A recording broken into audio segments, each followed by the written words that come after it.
The decline in birth rate is creating panic. In the following video, they are going to analyze why the number is dropping and why it's bad news for the future. Stay tuned. American women are having so few babies that the U.S. fertility rate has fallen to its lowest number in 40 years.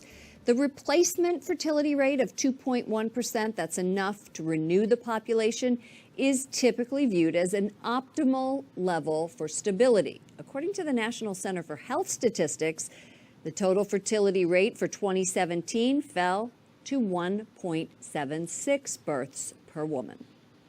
Joining me now is Brad Wilcox, director of the National Marriage Project at the University of Virginia. Brad, welcome back to the program.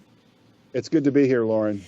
Break down these statistics for us. We've seen fertility rates continue to drop since 2008. How does this consistent decline affect the country? What this means is that there are going to be fewer kids growing up, fewer adults in the workforce, and this will pose longer-term challenges to programs like Social Security and Medicare that depend upon a large number of adults in the workforce to help pay for those older entitlement programs. Is this a reflection of people waiting longer to get married or postponing family for career goals?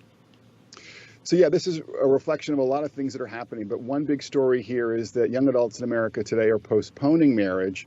And that means that they're going to have a lower odds of, having one kid, two kids, and obviously more kids than that.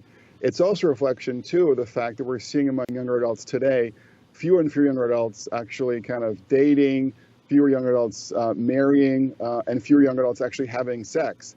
And all those things have obvious implications for births in America. What role does the economy play in all of this? Is it the unemployment rate or any other economic indicator? Are they factors in birth rates and fertility rates? Yeah, I think that, the surprising thing is that typically when the unemployment rate falls, the birth rate tends to increase. And that story has stopped being true since 2014. So we've seen employment going up, but births are continuing to fall. So something besides just the unemployment rate is driving this new pattern here in the United States.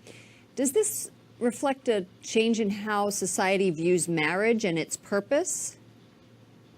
Yeah, I definitely think that younger adults are more gun-shy when it comes to getting married today, and that's certainly part of the story. I think also they're having more difficulty just kind of getting together. We're seeing also dating come down, kind of just socializing come down, and we think that part of the story here is that younger adults are spending more time on screens and less time socializing in person, which has obvious implications for their ability to sort of meet someone, marry someone, and then go ahead and have kids. We see this all the time with teens who just are glued to the devices, even very young children, 3, 4, 5. What can we do to reverse this trend, if anything? Well, some work done by Jean Twenge, a psychologist, suggests that, as with many things, it's about kind of moderation.